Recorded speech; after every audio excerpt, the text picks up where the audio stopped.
Shimron হেটমায়ারের এই কান্নাই বলে দিচ্ছিল রাজস্থান রয়্যালস তার কাছে যে প্রত্যাশা করেছিল সেটা তিনি পূরণ করতে পারেনি, বরং বেশি পাকনামি করে উল্টো দলকে হারিয়েছেন।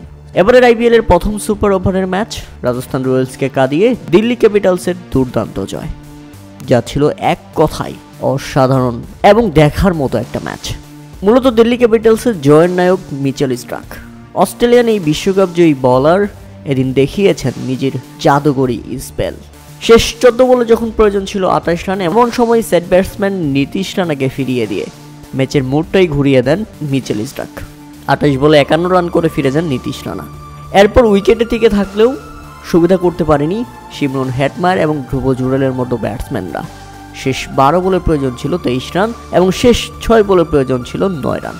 শেষ ওভারে 9 রানও নিতে পারেনি শিমরন হেটমায়ার এবং ধ্রুব জুরেলরা, কেননা দারুণভাবে সেই 9 রান চেক দিয়েছেন মিচেল স্টার্ক।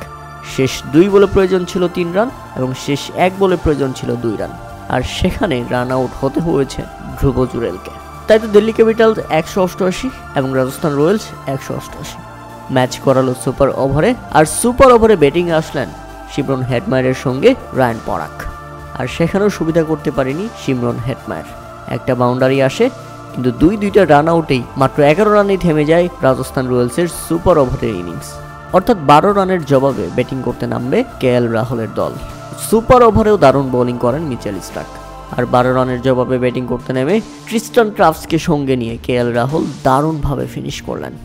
নিজেও মেরেছেন একটা বাউন্ডারি এবং ট্রিস্টান ট্রাভস দারুণভাবে একটি ছক্কা হাঁকিয়ে দেখিয়ে দিলেন কিভাবে খেলা ফিনিশ করতে হয়, কিভাবে দলকে জিতিয়ে মাঠ ছাড়তে হয়।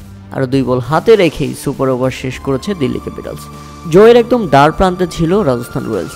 উইকেট পড়েনি, 7 উইকেট হাতে নিয়েও তারা শেষ ওভারে করতে পারেনি 9 রান এবং শেষ পর্যন্ত ম্যাচটা ছিনিয়ে নিয়ে গেল দিল্লি ক্যাপিটালস।